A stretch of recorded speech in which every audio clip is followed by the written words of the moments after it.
And so we'll cover surface integrals today. And there's two types, surface integral of a scalar field, and then surface integral of a vector field. In terms of application, I mean, what does this really find, the surface integral of a scalar field? Think of some very thin surface. For an example, I can use aluminum foil. This would find if this right here, this function of x, y, and z represented the density, then evaluating that surface integral would actually compute the mass, the actual mass of that very thin surface. So we've done mass in this course before. We found the mass for what, a lamina? Then we found the mass for a solid. So now you're thinking, wow, I can actually find the mass of a very, very thin surface. And then we'll do surface integrals of vector fields. And when we do that, they call that the flux of the vector field across the surface.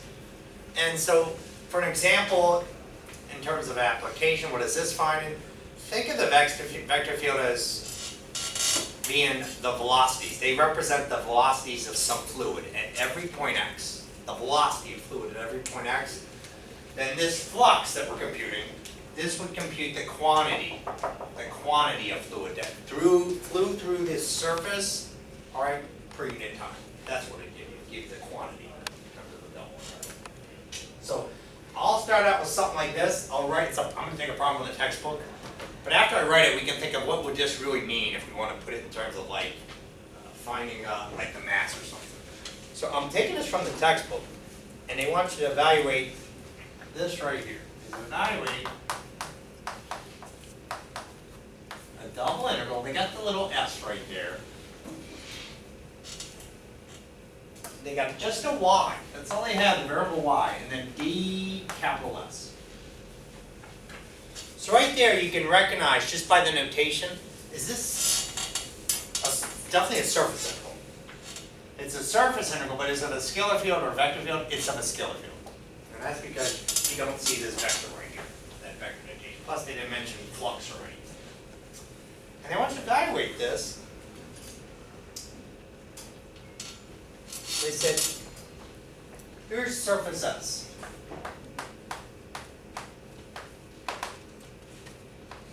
They said it's a helicoid. So it's R of u comma v. And they got it equal to u cosine v, u sine v. Hey, so there's the surface we're talking about. The spiraling ramp. So that's that spiraling ramp. Alright. What else do they give us? Well, they got to give us the limits of integration. How much of that surface? Because that thing keeps spiraling forever. And here's the limits they gave in this problem. They said, how about using u between 1 and 0, and v between 0 and pi. I'll just put a comma. Make sure I did that correctly. Yep, that's what they got. V goes from 0 to pi, u goes from 0 to 1. And that's what we'll evaluate.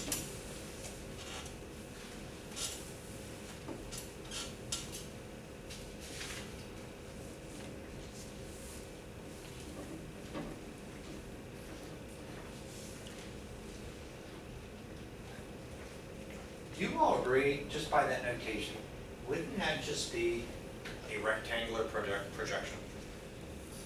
Do you notice that? When think of how they wrote this, we're just going to put those in the limits for our limits of integration. This will be just taking that surface projected over a rectangle. That actually makes things easy, doesn't it? It's like it's not a general region, so that's going to be the easy part. All right, I'm going to start by rewriting this in terms of the surface integral. It's the surface integral of a scalar field. And I'll put all this stuff down that you see here. But can we talk about what would this really find? How about this? Let's pretend that that y right here represents the density of the surface. Then when we compute all this, we will be finding the mass. Does that help? So just so you can relate it to something, we'll be fine. So if that y was like, hey, the density is, didn't they always use rho?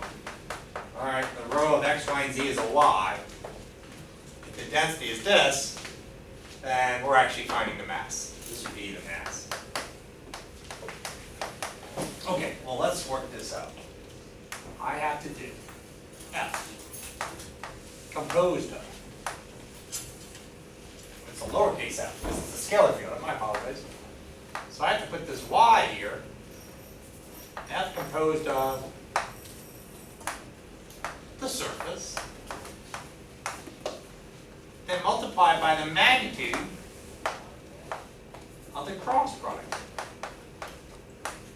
of the two tangential vectors r sub u, r sub v, r first partial derivative with respect to u, the first partial derivative with respect to v, and I'm just going to go from 0 to 1 and 0 to pi. I mean, I'll put dA right now, but that's how we're going to set it up. All right. Sometimes the hardest challenge is being able to parameterize the surface. Great news about this problem, they already did it for us. This is already parameterized. Do you see that? They're using U and V. So, we know this is going to go from 0 to 1, so let's start out. What goes here? I hope you find this simple, because that notation, everyone, looks very confusing sometimes. F composed of surface. Well, that's a y, so what do I put in substituting for that y? You got it right there. Does everyone got that? That's what's going there when you work this problem. You're like, oh, what does this all mean? This means that I'm going to substitute. There's x, there's y, and I will substitute that for that. And that's what's going to go here. So that's just going to turn into what? A double integral of that. So here's the challenge. I'm going to go off to the side to do that one. Let's go over here. What's the partial with respect to u? Let's do the cross product. Negative sine v. Negative, Sine, right? negative, Sine v. and do we have to keep the u? No. Love it. So the derivative with respect to u of u cosine v, is it just this? I'm just going to step away, is that right? No, sine it should, right? Oh, yeah, sorry. Yeah. And I'm with you, we just got to be careful when, because it's partial derivatives, we keep doing integrals, then derivatives, integrals, then derivatives. But everyone's okay with that, that's the derivative with respect to u. Awesome, because that would be like 5x, this is the constant, keep the constant. Let's do that with respect to u. Sine. And what about that? 0. All right, so far so good on the first with respect to u. All right, try with respect to v. Now, here comes the negative sign, right? Yeah. You got to keep the u in front. You all are good. Negative u sine v. What's the partial of this with respect to v? U cosine v. And this is simply just a what? Let's cross them. Let's cross them. Change that middle symbol.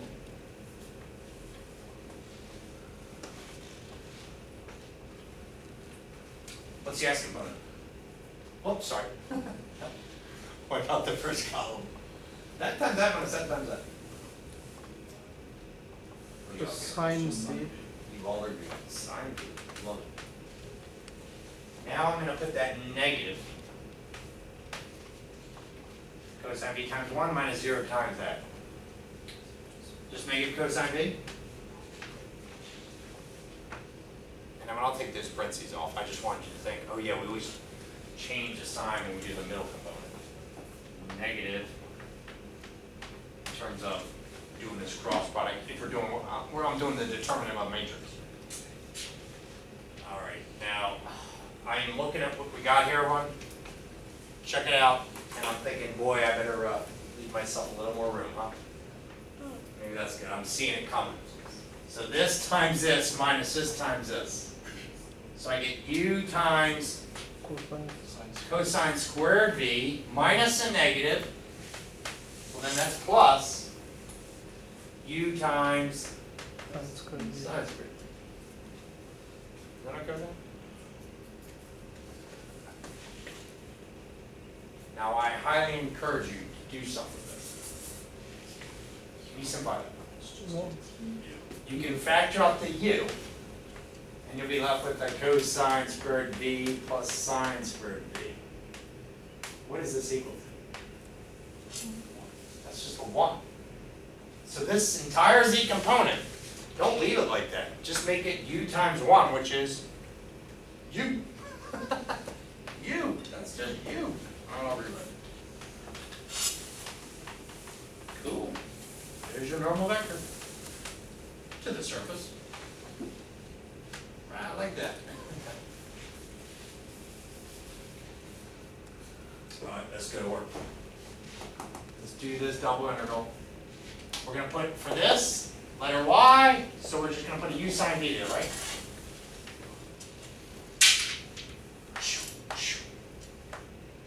U sine v. What goes here, though? We should find the magnitude. So later on today, we'll do surface integral vector field. You got to do a dot product with the normal vector, but in this case, he's exactly right. We need the magnitude of this. So what is the magnitude of RU cross RV? What's the magnitude of this? All right, I get the square root of sine squared v. What's the negative cosine v squared? plus Plus cosine squared v. Is that one a great? Because you square the negative, it becomes positive. And plus a what? Again, before you throw that up here, can you simplify that? 1 plus u squared. Excellent. 1 plus u squared. So that's going right here. Ta-da. Then du dv. My limits, they give them to me. U goes from 0 to 1. The v goes from 0 to 5. This will give me the mass. Once we evaluate. That'll give me the mass, actually, if this was the density. That was the density of the surface. So that's what we're finding, this very thin surface. A very thin spiraling ring here. So now we're left just doing a double integral. Well, you can do it in an iterated format, iterated manner. I break it up if I can. I see 4 numbers. Can I write these as solo U's and solo V's? I certainly can, so that's what I'm going to do. I'm going to go from 0 to 5, all the V stuff. All right, sine of V, that's it. Multiply the integral from 0 to 1 of by U square root of 1 plus U.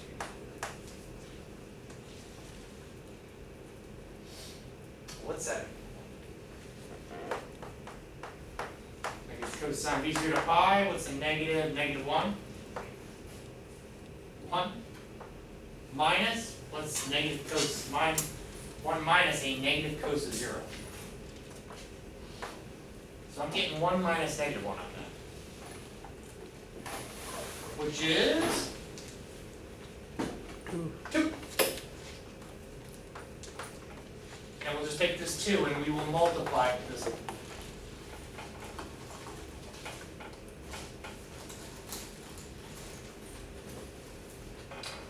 How do you do that integral up? U sub. U sub, moving off to the side. Here's U equals 1 plus. Now, and this is weird. I'm going to do a U sub, but it already had a U, so let's make up another letter. You want to call it a K sub, a T sub, or something? I'll do a K sub. Let's do a K sub. Let K equal 1 plus U squared. So what's dk? 2u du, so what's 1/2 dk? U du, so I can do the integral? Yeah. I'm going to replace that and that with the 1/2 dk. 1/2 in front, square root dk, and just put my k back. That's good. So I'm using k because it already had the letter u in there. Let's What's the angle of that? And we'll apply this to the answer. Let's go like this. Yeah, I'll go right around that vector. And we'll have this evaluated. This is, so let me carry that. 2 multiply, you get the half. Sure, you can make 2 times the half 1. What's that antiderivative? 2/3 of k to the 3/2. 3/2. I'll put my k back. 2 times 1/2 is just what? A 1? What's 1 times 2/3? 2/3. I'll put my k back. K was 1 plus u squared. We'll go from 2. So what's the final answer? What is the mass? 2/3 of, okay, what's a 1 plus a 1? 2. 2 to the 3/2 minus, now put a 0 in there, For the small term. 1 to the 3/2. What's 1 to the 3/2? There it is. Unless you want to write that as 2 square root of 2. Bob writes that as 2 square root of 2. Back up. 2 2 square root of 2. Let's just found the mass if that was density.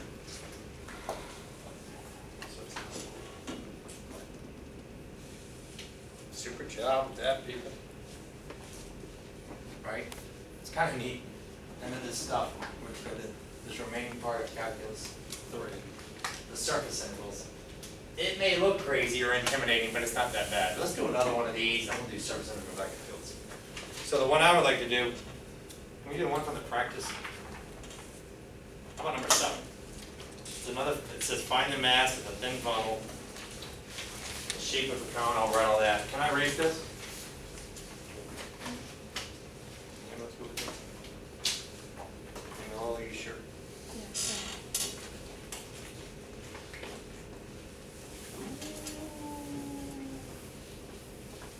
All right, find the mass.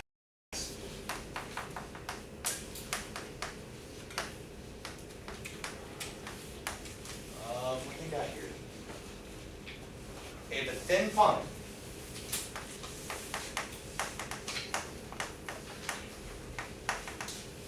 In the shape of a cone. Z equals square root of x squared plus y squared. They said z is going from 1 to 5, comma.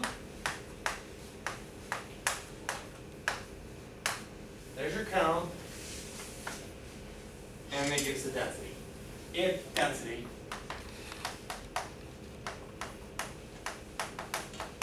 rho of x, y, z is variable z. All right.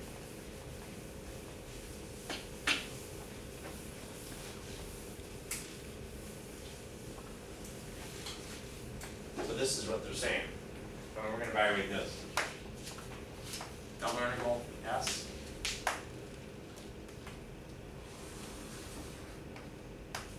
See? Yes, that's what we're doing. No vector field. And I'm just going to do double integral of F composed of R of. See, now I'm lost because I don't even see the surface this time. So you see our challenge? And when we have to parameterize the surface, right there, I'm just like, we're going to figure this out right now. We'll come back and start filling this stuff in. Hardest part of the problem, last problem they gave you the surface. This time we don't have it. So we got to parameterize this surface. Where's the surface? It's this cone. Can you do it? Do you have to use U's and V's? Like, golly, no. Now think of this cone. You want to look at that image? This cone you got. Let's see, it went from what?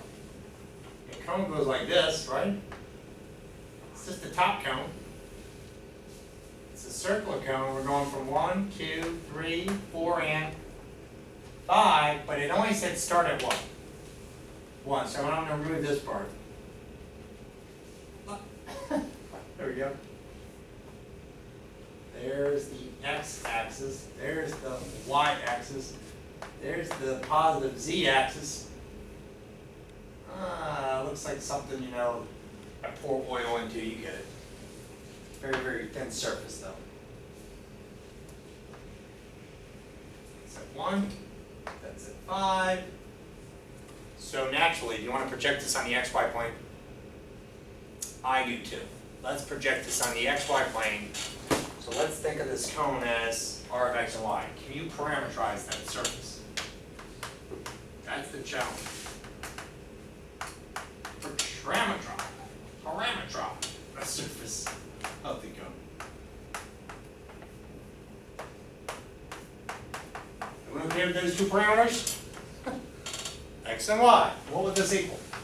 Let x equals x, let y equals y, and what's the z component? You got it? I still think that's the hardest part of the problem. Because if we don't do that, this is not going to work. We don't know what to put here. So now we got it. So I understand. We're just going to do f composed of r of x and y. I can rewrite this now.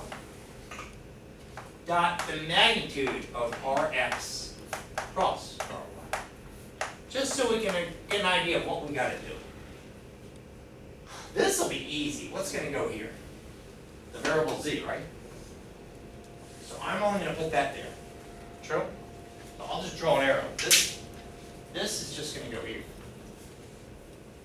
Get out of the way that cone there.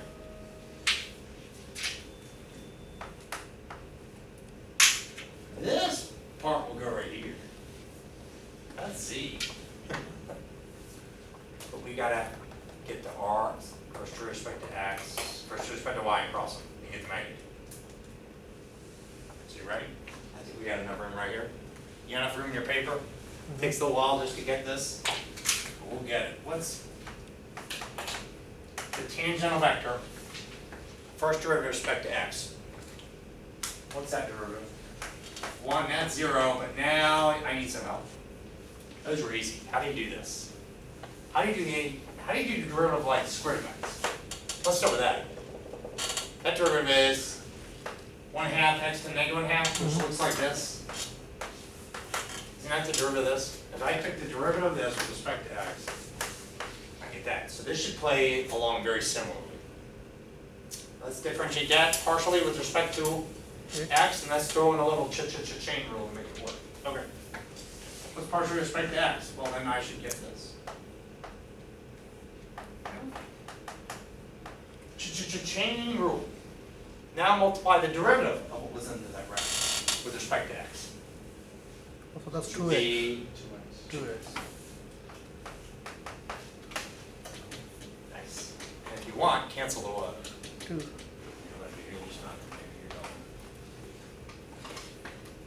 R y.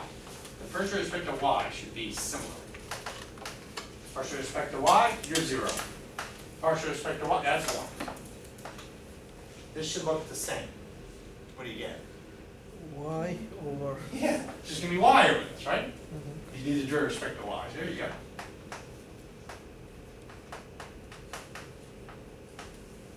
Taking it slow, everyone's doing a great job. That's what I mean. We'll just take it slow, make sure we do the partial derivative correctly.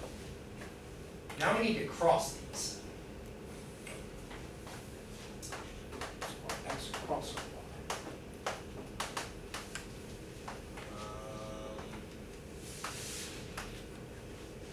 Okay. 0 minus that. Okay. Nothing will come out. Negative this minus that. Do you get negative this? I get other one. Negative this times this minus this times this. And at least this will be clean. What's 1. that? 1. Just a 1. 1 times 1 minus 0 times 0, 1. That means the normal vector is pointed upward, huh? Oh, now one more thing. We got to get the Magnitude. magnitude of that. Okay. We'll put it here. This is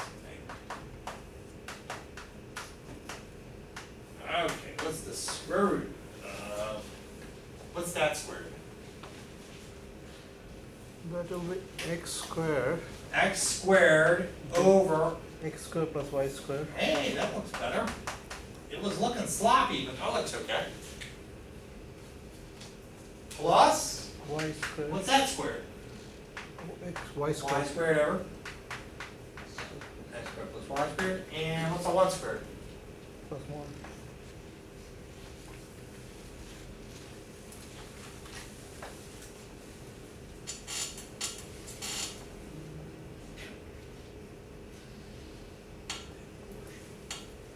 Before I jam that in here, can we simplify that? Yeah, it will be 2. We need common denominators, don't we? Mhm. So I'll just leave that 1 over here. That plus that, they're common denominators. So you get x squared plus y squared over x squared plus y squared, which is a 1. 1. So this just turns into 1 plus 1, which is a, man, I love this. Boy, that's looking really, not all of them get that nice, huh? I like it. That's all that is. That's gonna be the square root of 2. It's a constant for that term. So I'm now gonna set this thing up. This is just the z, right? See the z, everyone? Density with z, so this is just gonna be that z right there I substituted. That just means I put that in place of z, there's z. Right? You f composed of this. There's f. We're going for the density, right? And maybe even before I put that z there, I should have written this. I'll do it right now. That we're really finding it was the double integral of rho of x, y, z, dx. Turned into this because they gave me that. That's what I'm doing. To get the mass of this thin funnel. And then I'll do the dot. That's not a dot, I'm sorry, just multiplication. When that dot I had there, I won't even write it. I'm just gonna multiply this magnitude, which is just a square root of 2. Yeah. What's this though? This is my projection onto the xy plane. We're gonna project this. So we're gonna project this, I can do dy dx, maybe I can do dx dy. But the nature of the projection is what? He says go polar, I agree. So let's go polar on this problem. What is this projected? Well, it's not an entire disk now. It's a donut, isn't it? The projection? That projection, we're thinking of this right here, the widest was what? A radius of, is that a radius of 5? 1, 2, 3, 4, 5. 1, 2, 3, 4, 5. 1, 2, 3, 4, 5. This is my projection onto the xy plane. We're definitely going polar, but I wanted to look at this. It's not a disk. It's got the donut thing. Because we start with the radius of 5, but there's a little hole where? The 1. Wouldn't that be that projection? You think how this got projected, like shine a light on it, you had this little hole there and then the wide one. That's your projection. The donut. Boy, let's go polar. Go polar. And that's going from a 1 to 5, isn't it? If you want to label these. That's 1, that's 5. Nothing complicated about that, right? It's a nice cone. 5, that's a 5. Because z equals the square root of r squared, and that's just the radius. So here I go. Whoop. What's automatic? I don't want to forget it. RD theta. So I'll put that R right there, make it stand out so I don't forget about it. RD. Unless you want to put the R way down here. What's that become? If you're going polar, what does this become? There's the RD theta, the area element for polar coordinates. This becomes the square root of r squared, which is r, and then you have a square root of 2. And what's the limits going to be? 0 to 2 pi, but the radii is not 5 to 0. What's the limits? 1 to 5. There you go. And what's an r times the square root of r squared? R squared. Want to put the square root of 2 out here? Sure.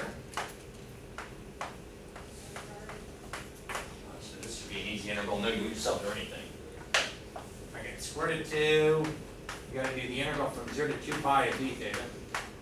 And then you gotta do the integral from 1 to 5 of an r squared. Square root of 2, this becomes 2 pi, right? This becomes r cubed over 3 from 1 to 5. That last part becomes what? We're going to multiply this,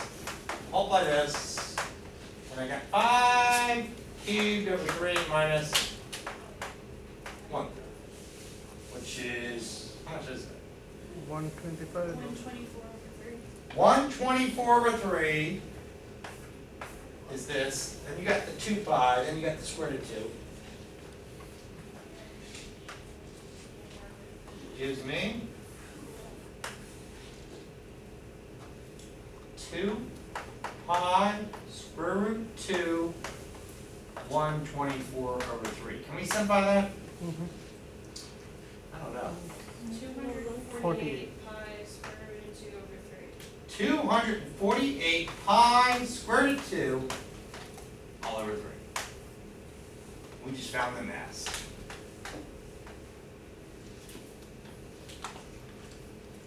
Super job.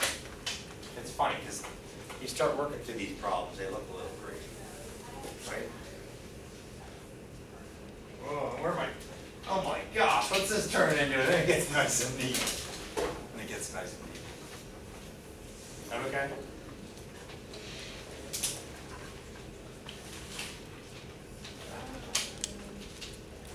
Can I erase?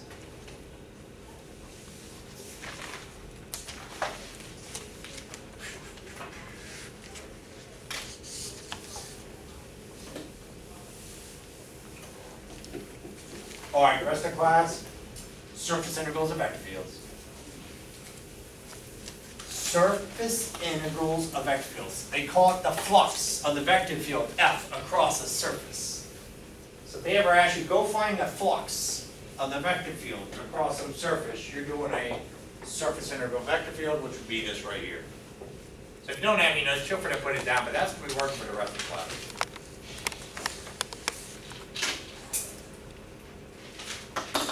It's like, okay, what is this finding? I always like to think of, let's think of what kind of fluid you got flowing.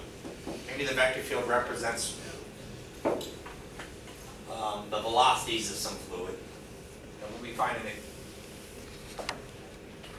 the quantity of fluid that flows through the surface S per unit time.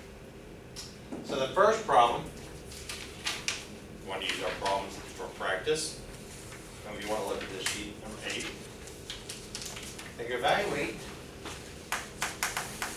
the surface. Evaluate. They got S, they got the F, they got the dot. Now they got the DS right there. That's how we know it's a surface integral of a vector field. That is, calculate the flux of F across surfaces. So I'll write that is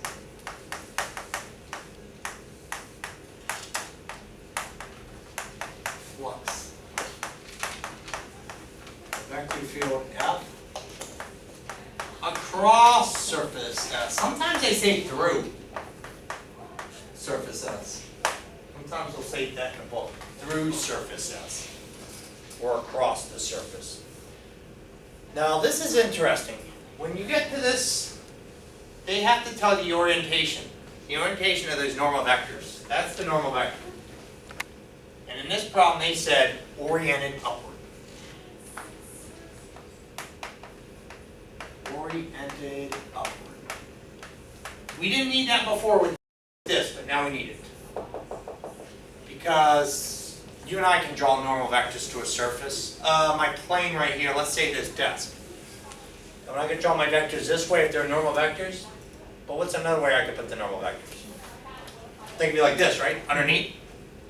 So they got to tell us which way it's going to be oriented when we do this. So when we do this normal vector here, that's the normal vector. That right there is a normal vector. We got to determine if we're going to point it upward or downward. We didn't need that before though. We need it now when it comes to writing this because we're not getting a magnitude. Okay? But they gave it to us. They have to give you which way it's oriented. Any other information? Yeah, what's the surface? What's the vector field? So you get the vector field, nothing crazy. This is the vector field F, vector field F of x, y, and z equals z, y, x. Cool. If you're worried about, ooh, does this have to be a conservative vector field or not? Does that make the problem easier? That was line integrals. That was line integrals. So now we're doing a surface integral. So we're not even worried about the word conservative vector field now. We'll just deal with that vector field as is. What they gave us, we're good. The surface, they said S is the portion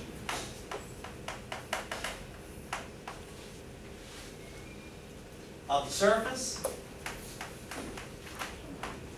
Z equal to 9 minus x squared over this region.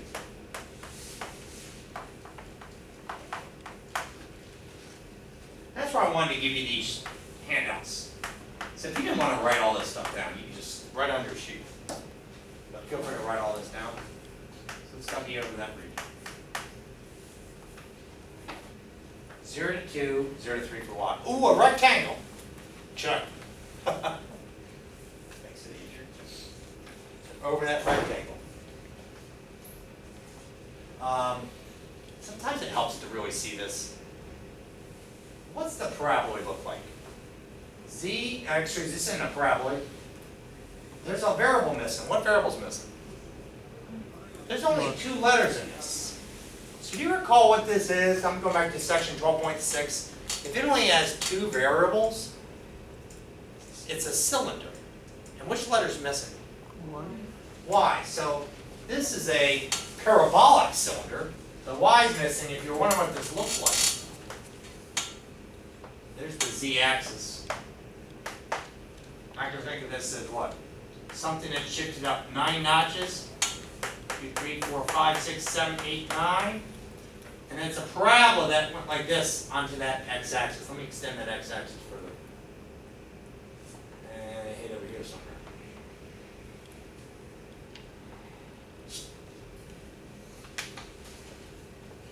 Hey, I'm curious, does anybody know where this sits here? You had to find out. You just said x equals 0. What would that be? X equals 0. Excuse me, I can set z equals 0, and x would equal what, a 3? Cool. But now I'm just going to draw this surface. This surface looks like this, but it's a surface, it's not a curve. So I'm going to put these rulings. I can put another ruling right here. Just duplicate that, just to get an idea of what's going on here. I got it. Upside down.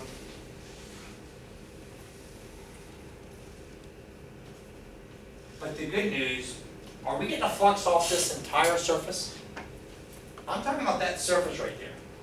That roof. Like that rooftop. And it's oriented what? Upward? So all the normal vectors are going to be oriented upward off here. Well, that normal vector will fit, but when this surface starts curving like this, so the normal vectors, they're going to be perpendicular, like at a plane that's tangent to the surface. So some of these might point outward like this. I don't want you to think they're all up like that, because you see this surface going like this. So I get that's what we're doing. But we're only going to get this over what region? Not all of this, just from 0 to 2, 0 to 3. So it's not much of this, is it? And that's why I wanted to let you see this with the software. I made the graph, as you can see. You can look at your sheet if you got it there. But if you don't, I'll power this up so you can look at it. I just want you to see it. Sometimes it's nice to see. What is this thing? It's the surface. It's not all of it. We're just going to get the flux across this portion. This portion of the surface.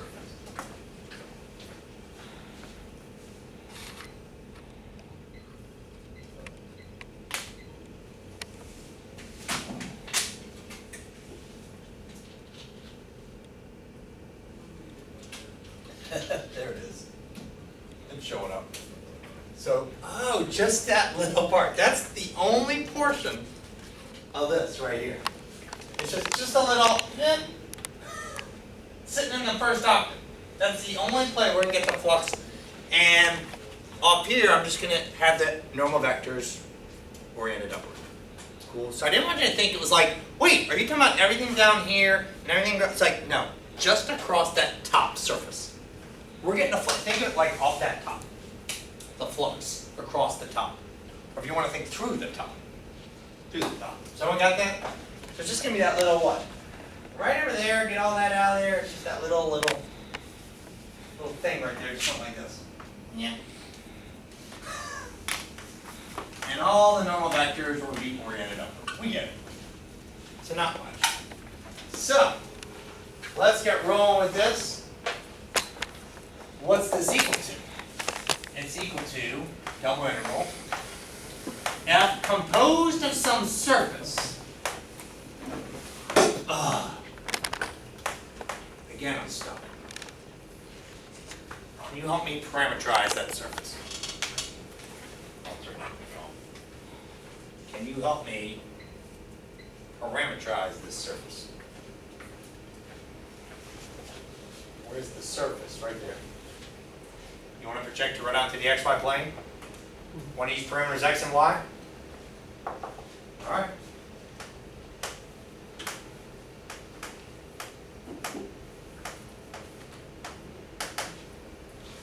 Z equals 9 minus x squared. X equals x. What's y going to be? Didn't have a y, but I can still put it, right? That can throw someone off. Like, what are you doing? It didn't have a y. I'm going to use x and y because I just want to project this thing onto the xy plane. Look what they gave me. 0 to 2 for x, 0 to y for 8. What goes here, though? 9 minus x squared. You got it. You are really good at parameterizing surfaces. Very good. Curves, use R of t. All right. Finish this up. Now we got it. Close that up. And now you're doing a dot product. Everyone, that's a dot product with the normal vector. U comma v. Now that was the template. We're going to do Rx cross Ry. And I'm not sure, everyone. I'm going to put a big or here. Maybe we got to use Ry cross Rx. We'll find out. Which normal vector are we going to use? We've got to make sure it's oriented what? Upwards. Upward. Oriented upward. So we'll see. We'll see when we do all the math. But if it's not that, we use that one. You get it. You get it. Very good. Hey, let's get to work. So I don't know which one we're going to use here. Maybe that one, or use this one, but it's got to be upward. Let's find out. What's Rx? Oh, this one does not look nearly as bad as the cone problem. 1, 0, what's that? Negative 2x? What's partial with respect to y? 0, 1, 0. So what is this cross product? What did you get? Okay. That times that one is that times that. 2x. Change the middle component and do 1 times 0 minus negative 2x times 0. So let me do that again. Change this minus 1 times 0 minus negative 2x times 0. What do y'all get? 0. Now what's this last component? Nice. Somebody go with this? Yeah? Hey, is that upward? So I'm going to put a smiley face. This is upward. The z component is pointed upward. And I'm going to use this. This one means it's up. So I'm not going to put that one. And I'm going to start jamming everything in here. What's the limits for x and y? 0 to 2 for x, 0 to 3 for y. Dot product with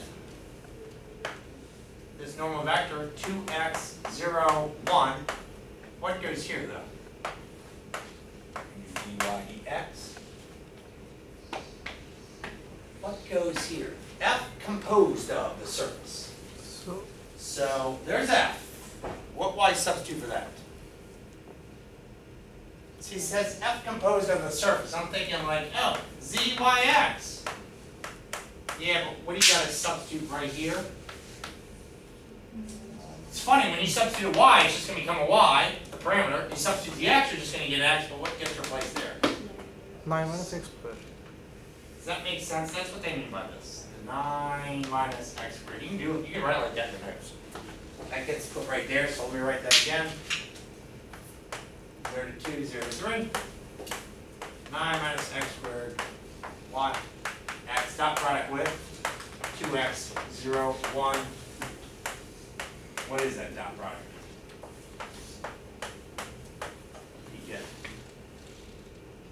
9 minus 2x, 9 minus x squared times 2x plus y times 0 plus x times 1 is. Is that okay with that dot product? Maybe I should write this as 0 times y plus x times 1.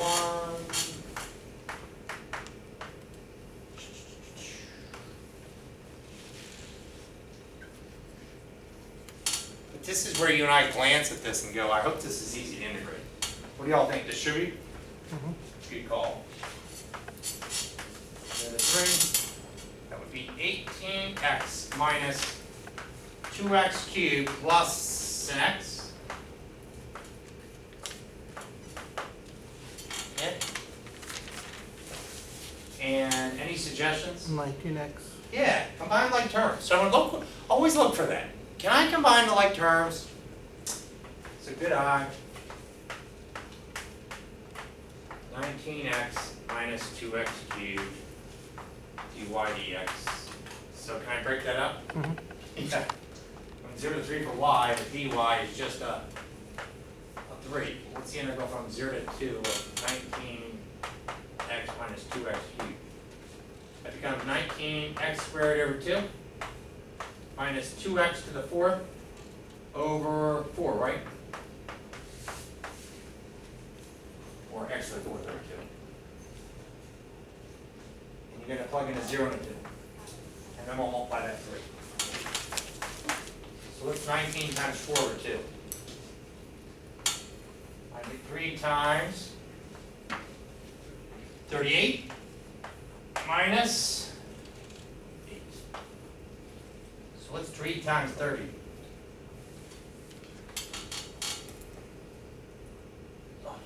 that 90? That's the flux. The vector field F across surface S. Check.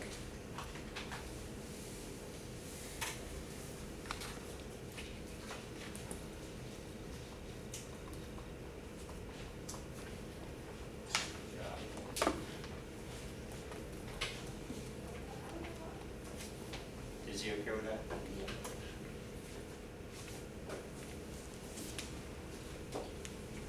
Shop, everyone.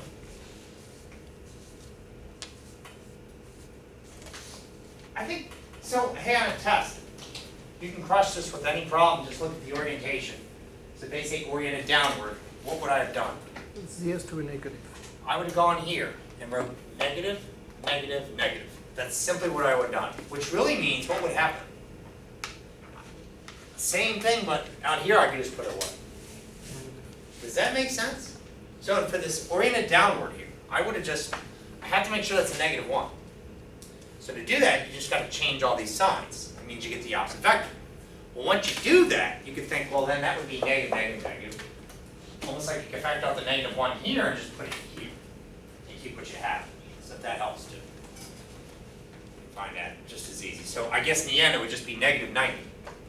So does that make sense? If this problem said oriented downward, negative 90. Oh, so a flux can be negative. Absolutely. Absolutely. Everyone okay with all this? Okay, great job. I think then the only concern is these partial derivatives. And super job with that. I just want to give you a couple examples of weird things I noticed that come up in practice problems and the homework. What if you had a surface like this? I just want to give you a couple examples.